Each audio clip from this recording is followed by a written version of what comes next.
Yeah, it's Hobbs Horror, knocking down your door, all about the guts and gore, blood and pus, give him some more. He wants bone and entrails spread across the floor, so if you're looking for that theater macabre, bruh, look no more. Sit back and relax and enjoy some Hobbs Horror.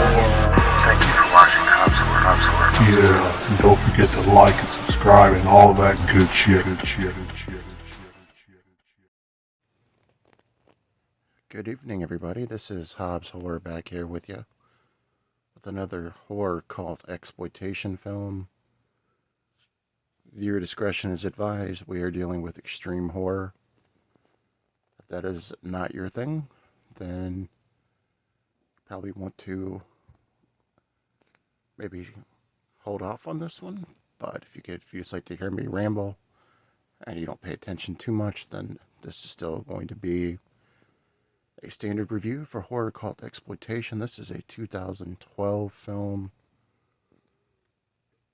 It is approximately 1 hour and 49 minutes. It gets a 5.8 rating on IMDb. Now we are dealing with some extreme subject matter. This movie is very, very disturbing. And to give you a little more proof of that, one of the most disturbing independent slasher films of all time, Headless, was created because of this movie, which I've also seen Headless.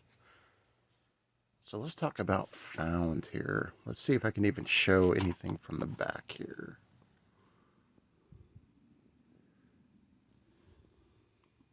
This did have a budget of $8,000. You will want to watch the special features on this. The special effects in this movie were absolutely insane.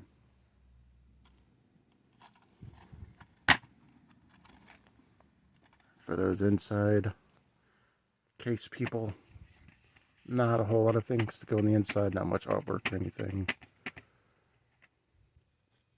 This movie centers around two brothers living in a house with their mom and dad. The younger brother, he gets picked on at school quite a bit. His older brother and him, one of the things they do as a hobby is they watch horror movies together.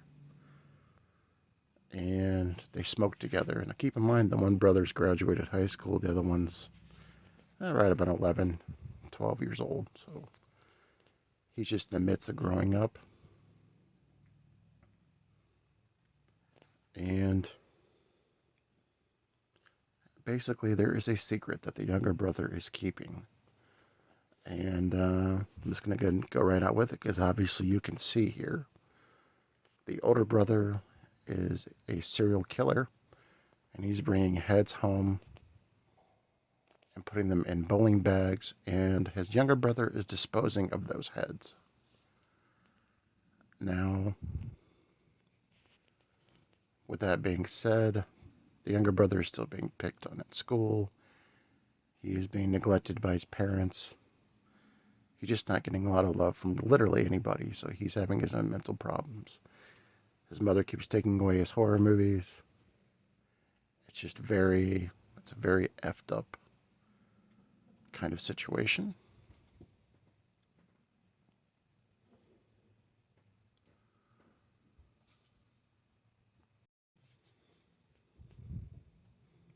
So at this point, his brother realizes, hey, I've got to kind of figure out what's happening in the back end. Why is my brother acting this way?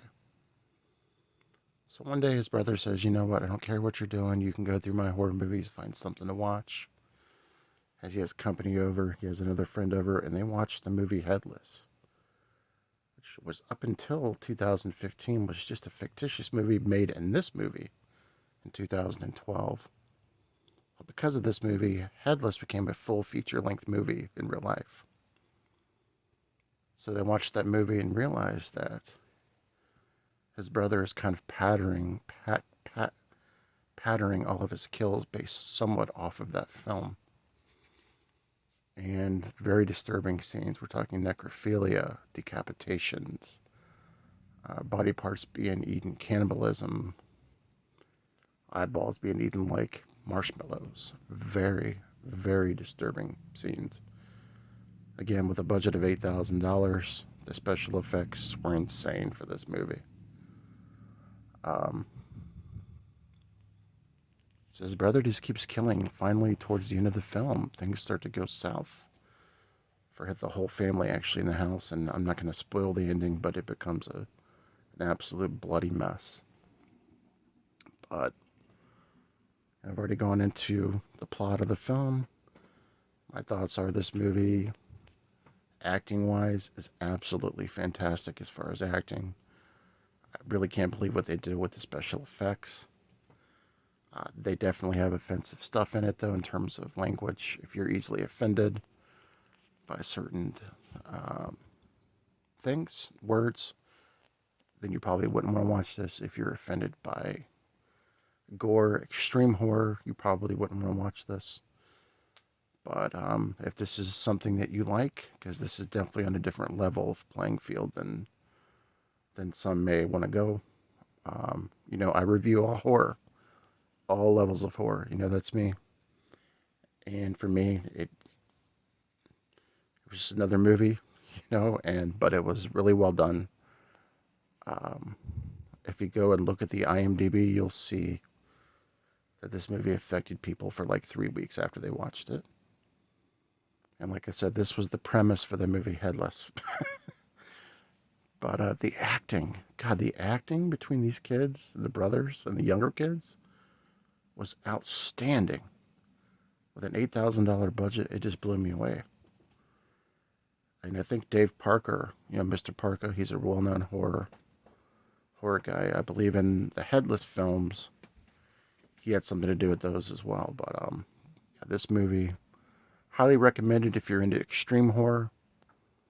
Other than that, I'll catch you on the flip. Peace. Welcome to the house on the A6 block. I'm just chilling on the porch in my chair I rock. I'm your host Jimmy Biggs with the ghoulish clip. Only light outside is the full moon lit.